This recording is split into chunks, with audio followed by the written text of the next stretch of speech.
Our scheduled host, the wonderful Fan Ogilvy, has a bit of laryngitis tonight, so I'll introduce the poets, and Fan will save her voice for reading her poems, which makes a whole lot of sense. Our first honored poet is Rose Styron. I think most of us know her as a poet, a journalist, a translator, and international human rights activist. She's published 5 volumes of poetry and traveled widely for Amnesty International and other human rights organizations. A variety of her articles have appeared in national periodicals on her involvement in human rights issues. Without further ado, Rose Styron will read a few of her selected poems.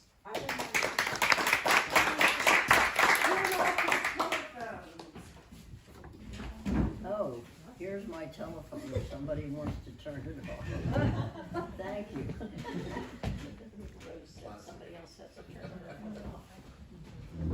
Well, I'm really, really pleased to be here. Thank you for inviting me. Of course, I know this is in honor of our dear friend Arnie, and I've decided just to read some poems, spring poems, from my last book, Fierce Day. So this one is called Occupied Vineyard, and it's, even though I'm dressed in yellow and blue for Ukraine, I'm very concerned about the climate, and so that's what inspired this poem.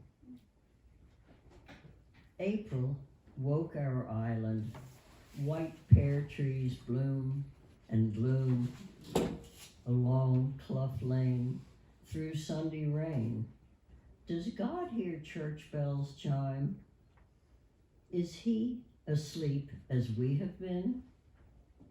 Let spring's alarms remind all we've not done to clear the sun and purify the land. Alarms beyond such beauty sound, dead mallards, season's lawn, no roses planned, fierce winter storms entangle fish, dark smoke trails form where childhood clouds moved on. May's comedy, these fresh green boughs mask broken fences and awkward limbs. We smile, applaud such chance to sally forth again, surviving one more hurricane, counting now each blossom wing, beats timed as citizen voices sing, soar and descend a tone.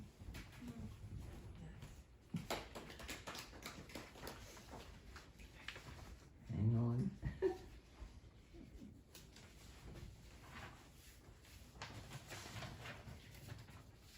So now the nice poems. April.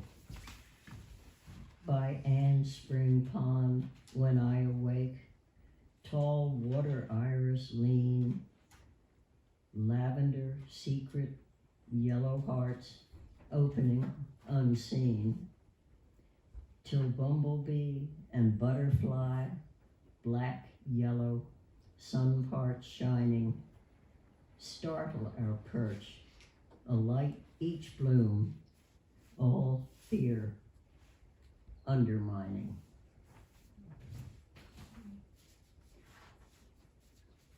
And here we are to May.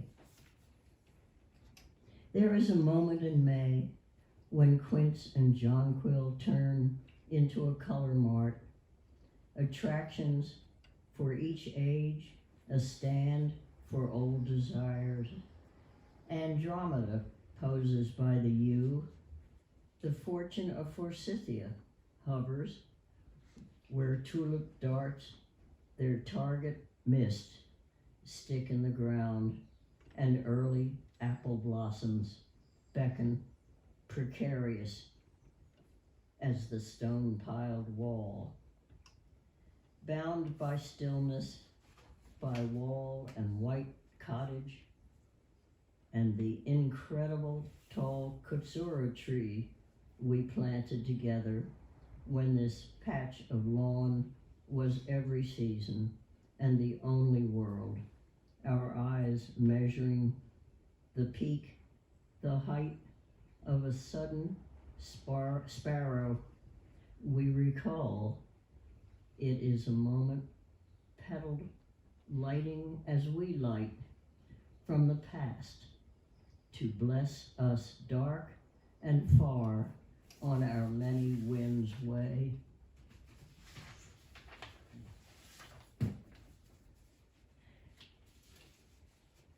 I've been on many, many bird trips, and this is for Peter Matheson, who led me on the last one to Belize. The mysterious forests, cecropia, palm, their enchanted creatures of shade, deep vine-wound paths, mud python roots, spiked crowns the bromeliads made, awaiting the moon or a skittering bird, dark loves, but no more for me. The passions of age are for lupine fields, sun's road, and a shorebird sea. Last poem. You would have loved today, the twilight high in the wind, fever, spring, bruised field.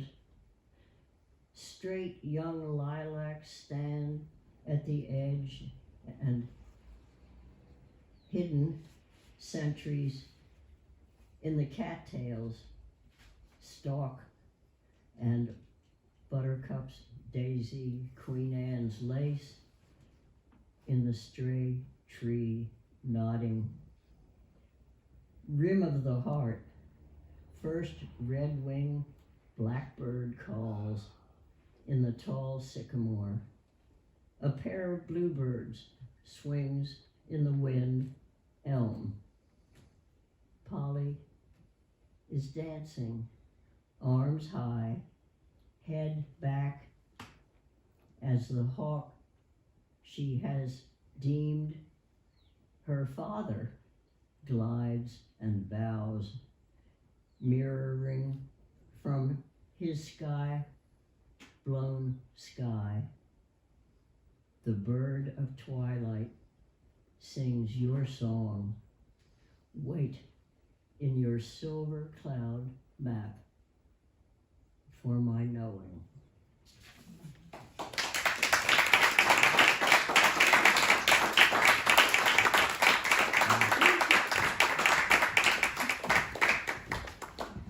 Nicely done, Rose. Thank you. Sorry to leave your arm, but I do. It's okay.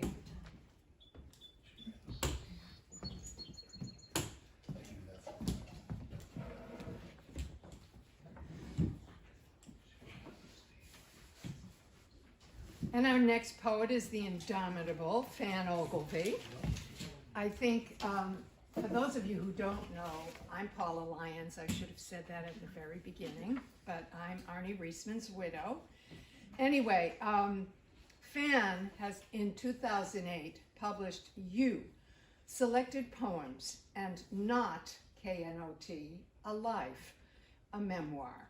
In 2016, Easiness is Found, Poems and Paintings was published.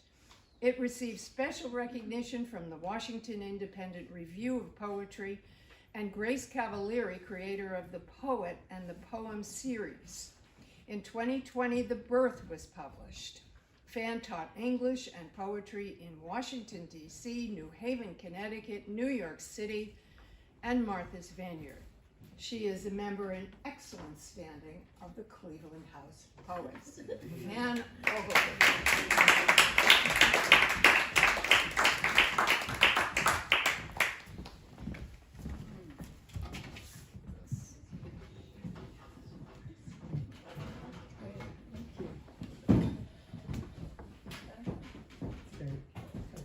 Good. Well, it certainly is a wake-up call to this year. It's looking familiar. Pam and Leigh are here. Jerry's here. Ben is here by some miracle. Ellie. I'm so happy that Paula found a way in. I didn't think you were going to be able to come. And all the poets that I love. Just great to be here. Great to have this. I just wanted to say, who can make the sun shine? It was Arnie. You can imagine if Arnie walked in this room right now, all of us, all of our cells would respond. He just did that. He had that magic, and we just loved him to death and back. MJ, thank you for giving your wonderful spot to us. Yeah. We're just so happy to be here. I was thinking of a title for my hopefully new book, and I was reading about people making art in museums, and it seemed so odd because almost anything they made was in this museum. I don't know who was curating it, but it was concrete being poured and water dripping, you know, it was just madness. So I made up a title, As Long as the Moon Shines So Brightly Over the World Who Can See It. Shine, shine brightly, dear moon, shine brightly. I don't think I'll use it, but I was fascinated to find, I'm doing probably my third T.S. Eliot run through. I'm reading everything that he published, and more of his biography than I had before. And do you know what the name of his wasteland started to be? Does anybody know that? The police do different voices. It's not quite right, but it's close to it. The police do, the police do different voices. And it's from a line in Our Mutual Friend by Dickens. And an old lady who wasn't, she didn't have any money, she didn't have much of anything, but she wanted to tell the friend that she was introducing her to that she could read the paper. She couldn't read much more. She could read the paper, and she could read the Bible. And this seems so far from T.S. Eliot's interest. But, and then she said, but her husband could read the newspaper to her, and he'd do the police in different voices. And just that little phrase in there, it's stuck in a paragraph. It's not featured at all. Was going to be the name for the wasteland. And then you remember, well, he may have tried to forget it, but he was from St. Louis. And I think his ear kept some of the American, that although the Dickens voices were English, but there was some connection. I'm putting something together that probably doesn't deserve to be. But I was just fascinated by that naming too. Okay, Katanji's glass ceiling. Look for it in the living room? No, it's not there. Look for it in the dining room? No, not there. In the bedroom? No, not at all. In or on the TV? Nowhere there. In the office? No, not there. In the classroom? No, plenty of space. In the cars, buses, trains, and planes? No, and no, and no, and no. Where then does all this broken glass come from? Katanji walked into the Supreme Court, shook all the hands of all the justices, took her seat, formerly occupied by Justice Breyer, when the ceiling came down in glass shards, not harming any of the justices, nor the litigants standing their ground.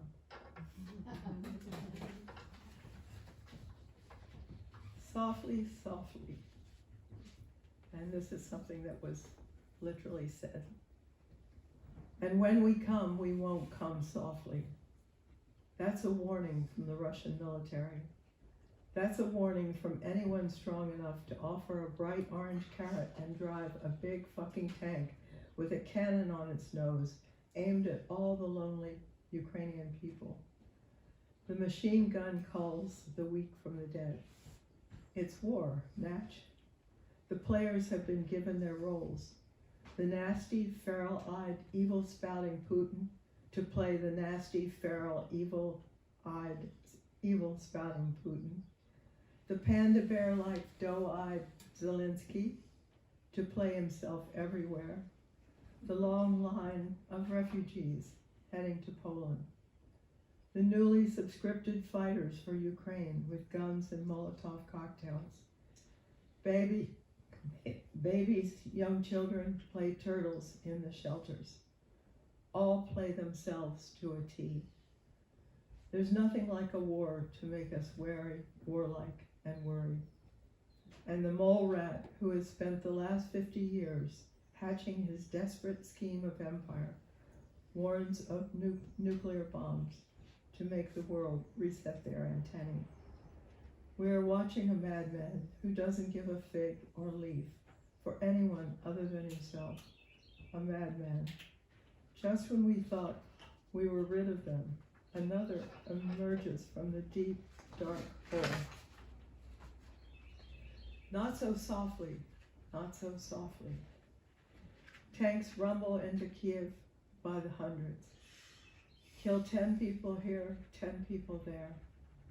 I scream at grackles who fill my skies, then flee.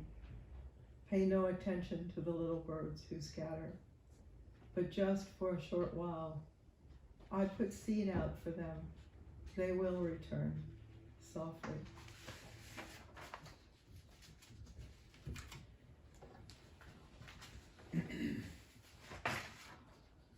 Close the sky over Ukraine. And I'll put an extra Y in because I find that jumping up in Ukrainian language, double Ys. The stagehands strain to pull the sky scenery over the dawn of a Kiev morning. It seems to take more strength than the few hands who are able. In fact, it will take the whole military force to bring the sky across the city to protect the smallest among them. What is more available? What can the actors count on as they shift from bomb shelter to rail car, then Poland, if they are lucky? What they wish for, however, is another blue sky morning under Ukrainian skies, their homeland, soon. Does anybody measure the time? That's a real fault of mine. Let me see. Maybe just one more. One more. Okay. Dust is the only secret, or a woman on the shore? Dust. All that's left of dust is the only secret. That's the name of number 153 in Emily Dickinson's collection. It's all that's left of everything. A dust storm shakes us to the quick. Are we to imagine the ocean a pile of dust readying itself to pick up modules to spacecraft like Perseverance? All to dust, mountains to dust and back. In the end, so too redwoods, baobabs, whales, elephants.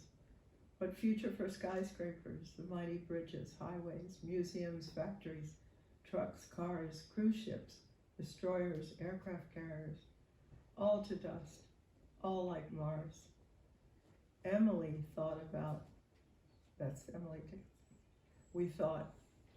Emily thought about, we assume, the transfiguration of the body, when death could steal the soul and leave the body to waste away. What comforted her was the action of her Christian Savior, which again she assumed, and created in her mind a medieval drama, devil as a busy boy, Christ as a grave robber. Our play has no characters, only a red-tailed hawk who gyrates in the invisible air over a field he knows is or is not there. He comes mostly perched on a branch, disturbed by no one, knowing something will make a move, the wrong move. It's all okay. He's hungry and will depart, the first to hold dust in his fierce, inevitable talons. Okay, thank you guys.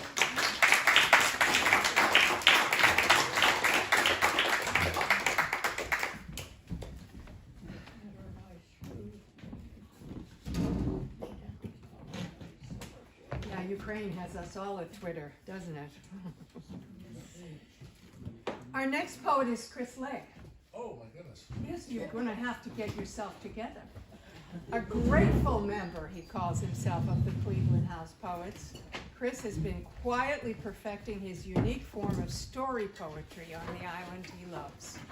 Soon to release his first book, A Wither in the Twile, Chris ties the past and the present, mixing rhyme with metaphor, inviting the reader to wander and wonder down the path of his making.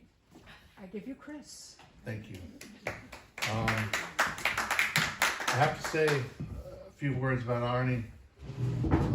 There never was a poem that he ever came to group with that we picked apart, which is pretty much what we do.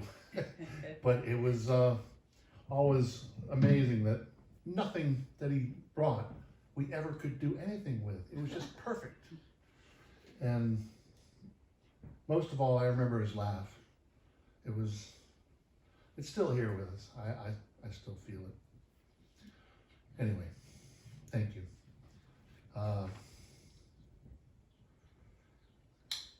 This is called Beginnings. It's sort of one of my ancient roots. It was Kettle Boston, 16 and 30 something. No one remembers the date. Why would we? Beginnings begin at dawn. There was a rosy sky that morning and a dog barking along the shore. The sun was behind us, chasing the moon. The captain felt pity for what was left behind. And old Rusty was hoisted aboard. Friends are needed on a long voyage. The captain glared at me. This comes out of your portion. I told him I was a fisherman, will make up the contrary, then put a sixpence in his pocket with a promise. I felt for the seeds held dear, sown in the nap of my coat. They spoke of tomorrows, to find new soil to be sown in. I hadn't the time to pick some water hyacinths down to Pond Lake. I still miss the scent today. I can't tell you why. There was a song in my head the night before I left. I remember the melody, the words I'll make up along the way. A church mouse singing harmony. Where were we going? Only the captain knew. The Francis, the pride of its class. Sheets flapping in the gathering gale. On destination, they call it Turtle Island. We just call it New Land. Hope a feather in the wind. Rusty was her usual self, picking up spirits when doubt was a candle blown out, only to be lit again. Then one day, after a month of Sundays and then some, the foretopman was late for duty, but Rusty knew. She could smell it and let us know. Land ho! We found Kind Harbor. All the rest is Twixes and Twains. The captain took a long look at my wayward hound, thinking how smart he was to bring her along. Then put a sixpence back in my pocket promise repaid. I felt the seeds still held fast in the nap of my coat. Oh, what a garden we will make.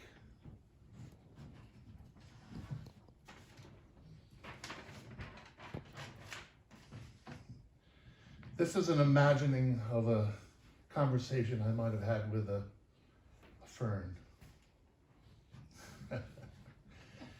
I'd eyed it for years, sitting low beneath the hollow, down in the gully, beyond where leaves are dismissed as favor. Then upon one day's awakening, I knew it was time not to be forgiven, or less the cost of reminiscing. So down I went through fear's gate, capture in my hand, and a shovel to wipe away my sin. But between thought and knowledge, I slipped, going slap over Davern, down the path of my remiss.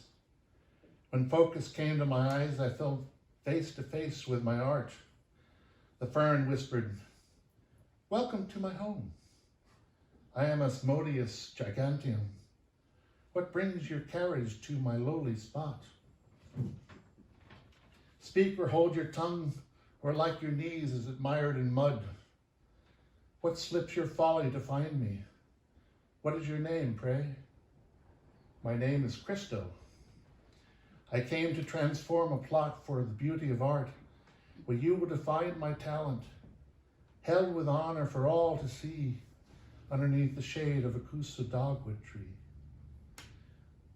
So you are the storm amorphous, a cloud of doom and ruin. Is this your carrier or a casket, a portage to the next world I know not of, a slave of life's ebb? Are you the spindle that winds my thread, or the burning sun that clips my wings? Pray tell me before my stem bends from the weight.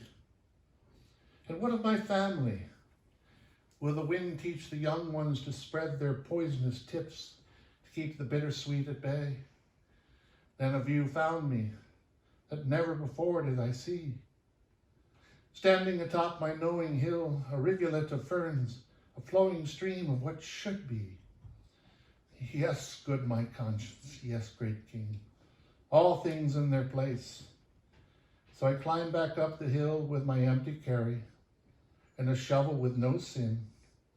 Maybe a bleeding heart would go just as well beneath the Kusa dogwood tree. As for the fern, it is where perfection is sure to dwell. Every year a promise made, a giving tree nearby lending shade, and all things in their place.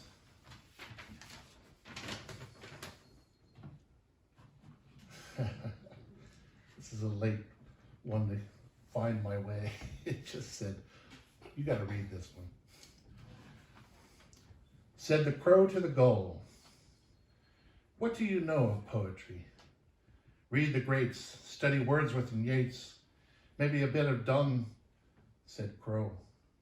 The gull, as any poet, young poet will, said, "If the pitch is in the angle, will not the structure still hold?"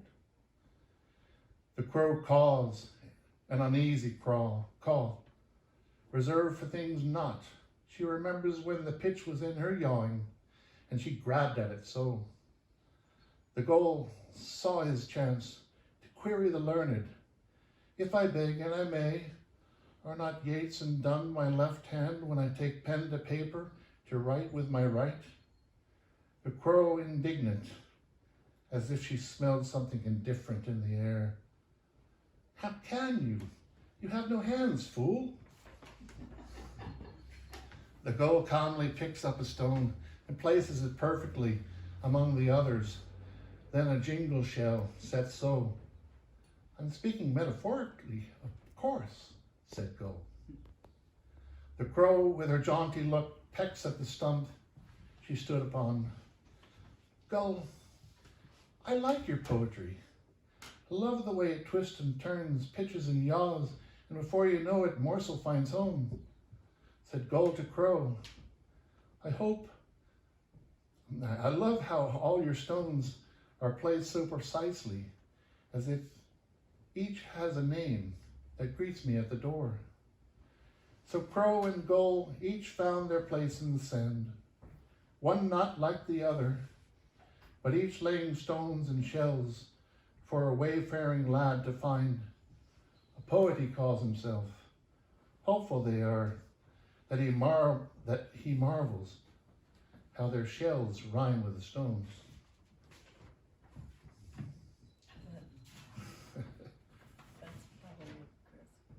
That's probably 10 minutes. Is that it? Okay. Can I read just one more? Yeah. All right. One more, please.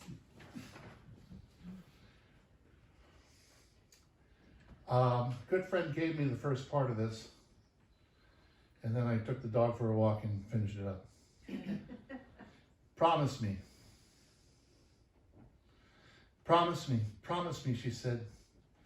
Don't let any storm insult your soul. Promise me.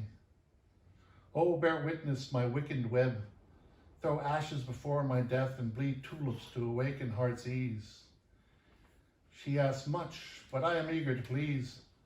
Calm seas our anger's bluff before the brawly brew wakes top of my mainsail. But after the tide lifts, the seagrass still lingers, an entangled mass rising, then laying down again, as if a family holding on to nature's gift. So I hold on as well, the pestle not made to pound down my pestle's self. Then as a knell, I hear her voice again, promise me. So I dig down deeply into my sand's lot, let no gift be forgotten, and no life be taken as token. And with this, the sky begins to clear. Let the storm begin another day. I'll still be here. A bold face held up to the wind, only for one who leapt to my aid when my pitch was in the trough, and only one voice I could hear. Promise me. Promise me.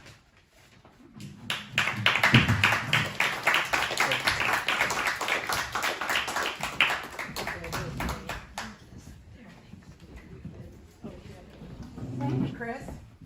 Thank you.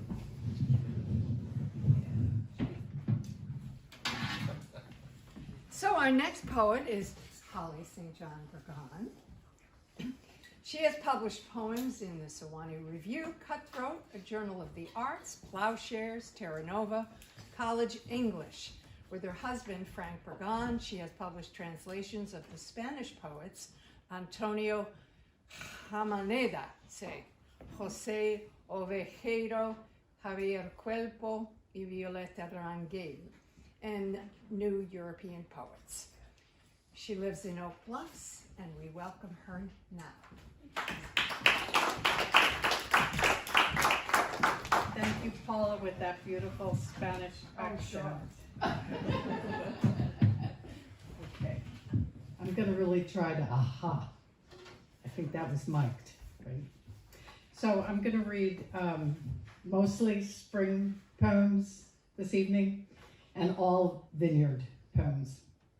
The first one has a reference to the famous poem by William Carlos Williams, Spring and All, and he was a pediatrician along with being prominent American 20th century poet. Spring and All, years later. Spring wind shakes open its winter gray cloak, scattering snowdrops, the white flowering shad blow, an animating spirit that sends quivers like cat's paws across lawn and woodland and lake, and fluffs the hawk's feathers, the fur of the mothering rabbit, as one by one each is brushed by the relentless breath. Today, years and years after the old pediatrician's poem about driving past the contagious hospital in early March, the dry and twiggy stuff of the earth revives from New Jersey to Maine, every living thing wrenched back to life, no more able to resist rebirth than the battered human heart in spring flood, its twisted fibers, frayed, electric, and pulsing. And this one is the neighborhood of Hines Point, which reminds me a lot of the neighborhood that I grew up in northern New Jersey.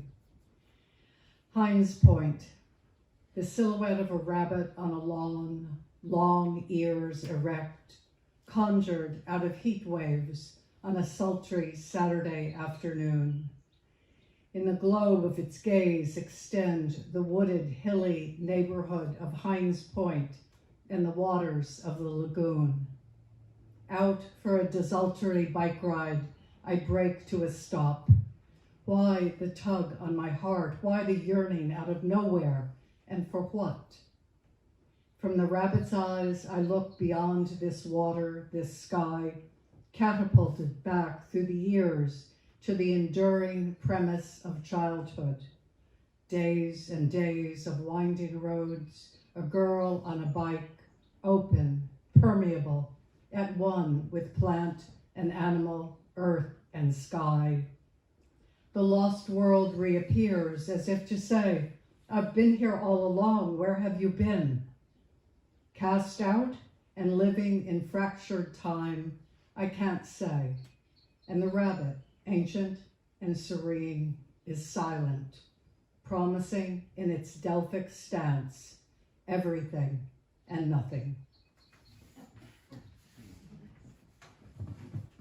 And this is another walking along East Chop and seeing and hearing what you see. Privet. Flowering privet borders the road I'm walking along, the onslaught of their scent, awakening a memory of Easter mornings, a mingling of chocolate and sugar, the white lily and purple hyacinth, odors of a world reborn in Christ. And if now I no longer believe in Easter, I can't say the scent of privet has no meaning, or the hum of bees among the flowers and the distant human voices I hear this summer morning have no meaning. Stopping in the shade of the privet, I sink through the years, shedding the complex ideas of Christianity, of sin and redemption, until I arrive at a moment in childhood where I lie on new-mown grass to watch ants scurry through a forest of tall blades and hear the murmur of grown-ups gossiping on the porch, the growl of airplanes overhead, the blast of a ferry horn announcing arrivals and departures, the world going on about its work, while I devote myself to observing the daily life of insects, content then as now in this privet-scented air to give up the struggle to know.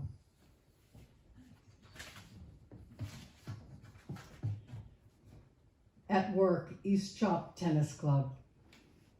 Workers in black hoodies rebuild the tennis courts, shouldering 10-foot posts in the wind like a line of penitentes who stagger across a clay desert. Spurred by the sight and sound of physical labor, I begin a new poem.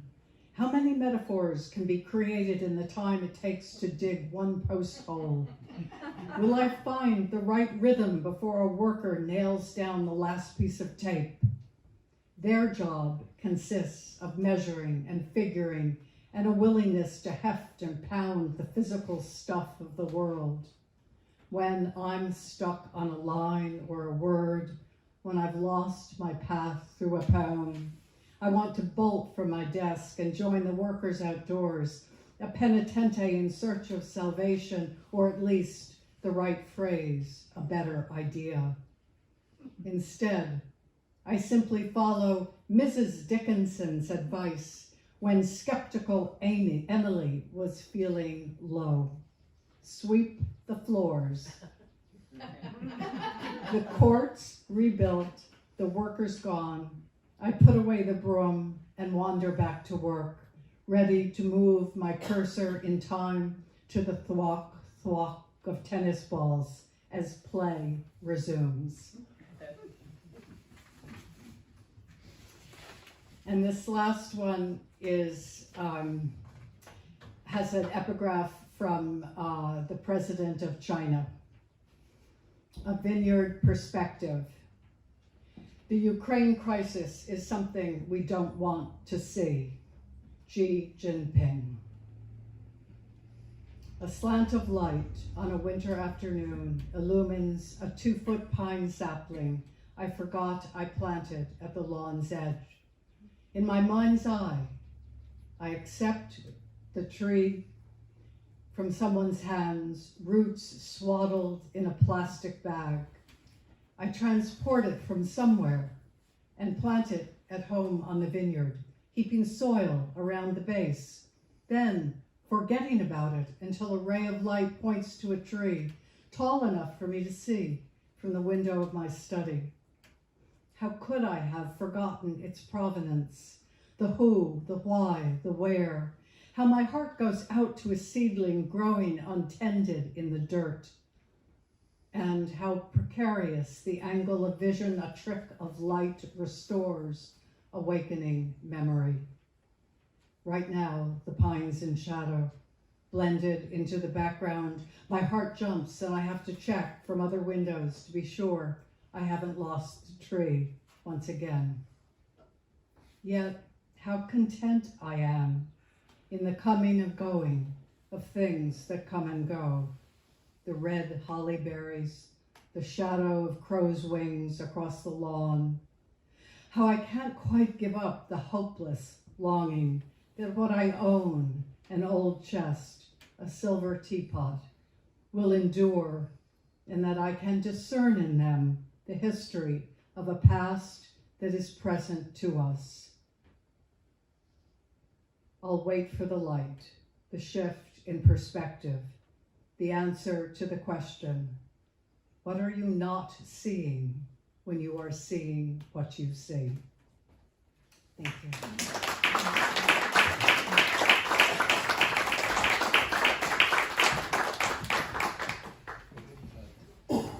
Wow.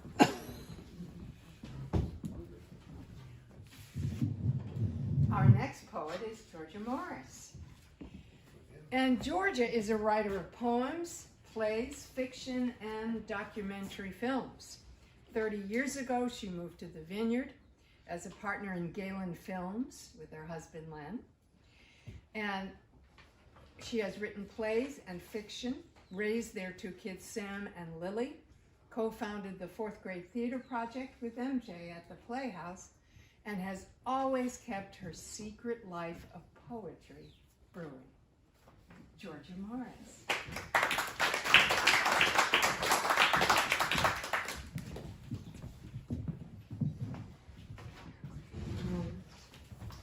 This first poem was born of disbelief when I heard about Arnie's passing. And it's called, What? How did Arnie know I wrote poetry? His third eye? Did he know he had one? His headlamp to charm, radiating out from that mind, has always beguiled and always will. And will with all who knew he would know I wrote poetry as he would know all who were caught in that beam. His hurried light, so bright and hurried light.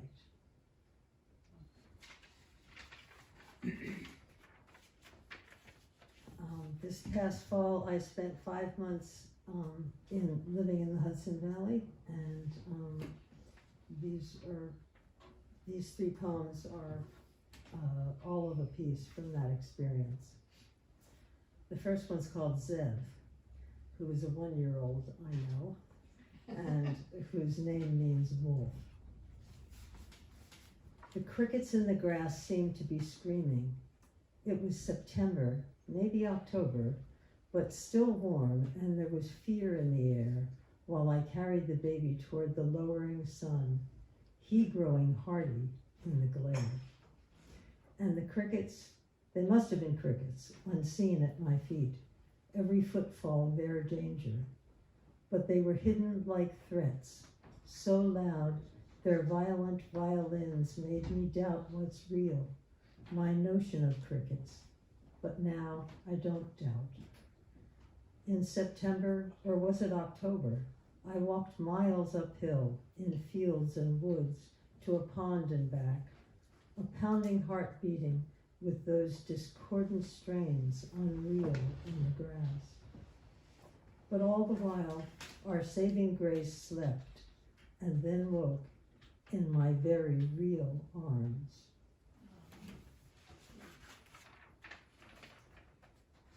And this one's called The Stag.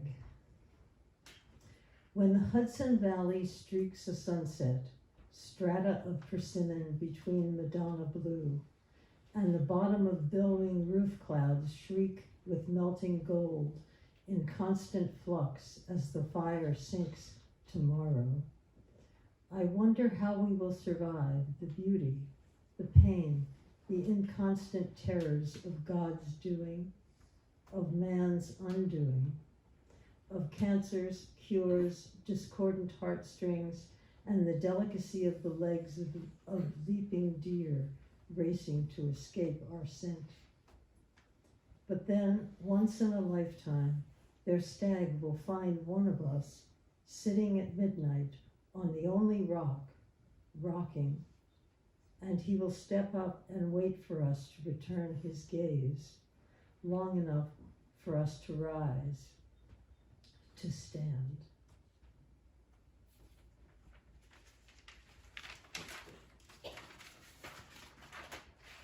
And this last one is called Three Birds. Each step forward on the wooded path, sunrise across the cow pasture, crows calling the dawn, indistinguishable from light, from land, all winged and atmospheric. A baby boy rides on my chest, wakeful.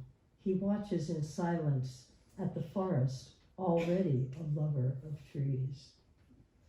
Returning home, we will stop and feel the hole in the dying oak, his favorite. But for now, he cannot help but doze, the weight of his head in my hand to steady sleep. I'm holding on to him for sunlight, for justice. He will not remember, I will not forget, his strength, his insistent refusal to delay his mother's milk, the universe. And now I walk for his mother, holding his mind in the palm of my hand, the beauty, the delicacy of life, of three lives, of his mother's, of mine, and seeing we all have wings, each of us, like the crows, landed and atmospheric. We walk with wings, and what power.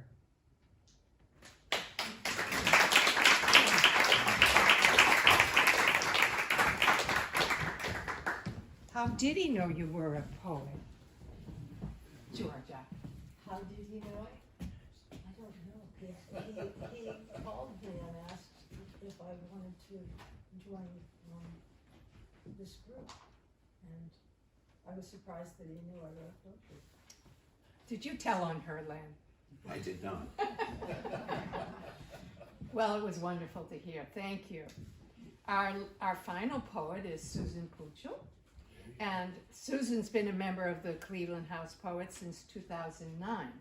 Her work has appeared in their 2 anthologies, in the book Legacy of Light, on NPR, and in various poetry journals over the years. She has also combined her poems with choreography, performed at the Yard in Chilmark, at Featherstone, and at the Dance Collective, What's Written Within. Her day job has been running Tajmu Realty for 40 years and raising 4 children in the home she shares with her husband in Chilmark. Susan Puchel.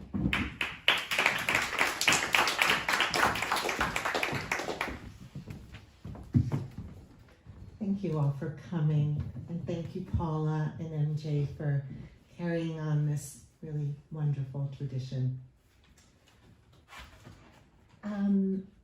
I must admit I'm pretty darn tired of COVID lit. But I'll be reading just one of my COVID poems in preface to a partial theme of home in my reading tonight. From home to garden to ocean to space is kind of the trajectory, but I might have to eliminate one or two. Okay, Shifting Ground, April 2020. And so I wonder, what will I call my home, which is now my country? From the port of my couch, I am relearning the little things my country knows so well. How the branches of the pine and the beech, the magnolia, continually speak. They windily wave and dance and reach to us inside these walls. Casting shadows on the brewing lawn, mosaic of movement. It's spring and the young blades all together like green starlings spiral and squall in the wind. Flood of sun deepens the rose cloth on the morning table.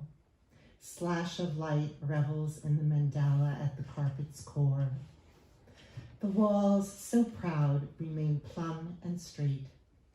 Chimney, a mighty vein. As wind and rain, pollen and dew, dash and joust and ghost through these walls. The roar of sea from the south wraps a thick ribbon around our shores, a static of possibility, sculpting in tandem the small facts of life with the swoon of unknowing. We are both here and mightily beyond, holding place on this grand sphere as we continue on the winding path made up of the stones, trusting in the bones of the day.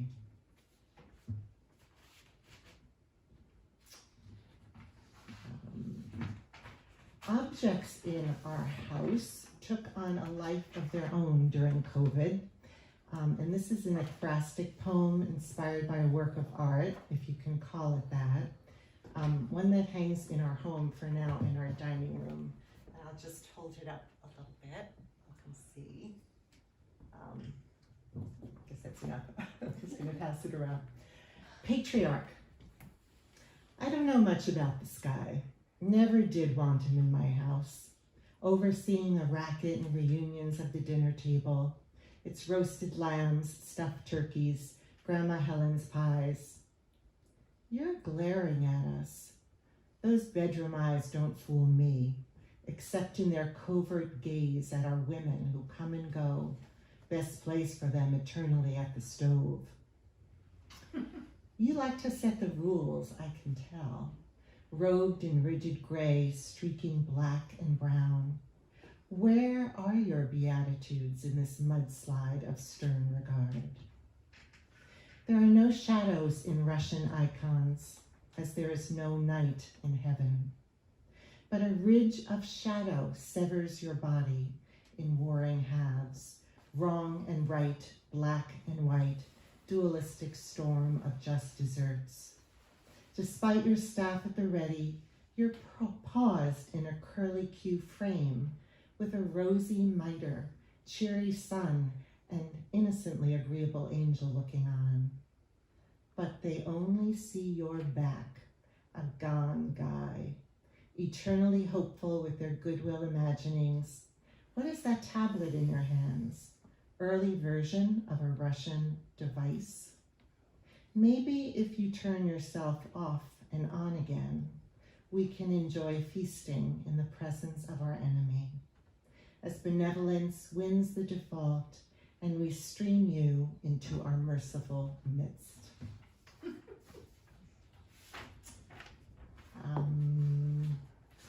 Let's see. This poem, well, I think I have to skip one of these. Let's see. I'm going to skip that one about the misdeeds of 3 sons when they were younger. Memories inside a wall. Now we go just outside and also inside the walls where the wild and the civilized meet. Tasks of spring. There, the garden, Next to the house, groundswell of ants heaved up from warmed earth.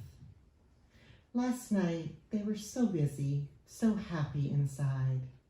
Now I have killed them all in the downstairs bath, on the kitchen counter, ants without falter, sure of their tasks. Spiders spin in the basement room, more silent than hemlock blooms. Catch them under glass and bring them to the light of day. It's said that centipedes are gentle, despite their writhing in the tub in a Medusa nestle of legs. I am repulsed, and I do not do the right thing. On a mother's pantry shelves, moths, brimming light, fold themselves into the inside of sealed jars, emerge, and are smashed, now dull streaks of brown and gray among shining jars of applesauce. There, the garden, pet the snake. This is a recent poem I kind of just threw in, but it takes us away from the familiarity of our home landscape to our inner landscape and beyond. Everything turns away. In Bruegel's Icarus, how everything turns away, quite leisurely, from the disaster. W.H. Auden. It's hard to know when someone's drowning. The chop of dazzling blue, exhilaration of sun within the bob of endless yonder, a happy hand waving. The stretch and clamor of life on the sands, all shall be well, all shall be very well. I do not know the world behind her eyes. The warm current lazing across the late afternoon beach spins us in trance apart from the depths. Licked and loved in light, with time in our hands, we poke our noses up towards sun and sky, ever the hopeful sailors. There are other imperatives to travel. The pull of a riptide, massively irresistible. Mountains, mountains, fluid mountains seize your body, clogged in time, with memory clawing its way to shore. I came in from the sea. Weight of its lessons all at once collapsed on the shore. It's hard to know when someone's drowning. This is a poem about creatures taken from their idyllic homes, in this case from Louisiana, to do a job in California. Each year, millions of bees are trucked in to pollinate the vast almond fields in Southern California. Bee in Spring Fire, Kings County, California, May 2020. I am just a little one, a buzz in the stern of this place. Through particulate matter, invisible bits of fiberglass, Lego, laptop, mattress, masking my sight. Deadly dust shimmers over El Rio Los Santos Reyes, quenching river of the holy kings. Where, O Queen, is our sage, our bee balm? My very power of smell is scorched. Oh, where the lavender, where the thyme? From cypress and tallow in the bayou, I come to where bowers of flowers once bloomed in the sun. A sun-kissed mist said, don't be late, spring is upon us.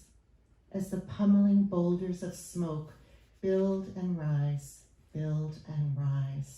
twist into a foreboding sky-high node, and burst into black flower. I die, panting, bound in a shroud of lethal lullaby, into the burnt hide, seeking, oh, my sisters. Last sight of an earthly spring, fallen mouse near new fern, charred feet, cherry blossom pink.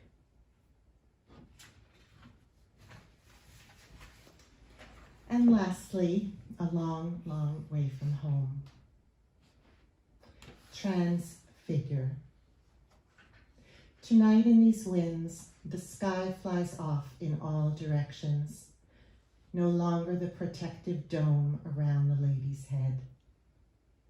We have torn ourselves open with violent news of the day, untethered from tender roots, unmoored from that haloed core that glows peace. I cannot sleep now I have learned they are here and alarmed. Around the time men first began to play with minutest matter, blowing it asunder, it is told there was a crash out west. Small bodies were found inside a capsule, it is told. Those small, wise bodies, no lover by their side to pull the shroud, to kiss their forehead. Where now are those bones, if bones they had, broken in a sterile lab in the desert? Do those breathtaking eyes still see? We have alarmed them. They are on alert to our vast stupidities, to our irreversible, shattering capabilities. They may love our earth more than we do. Thank you.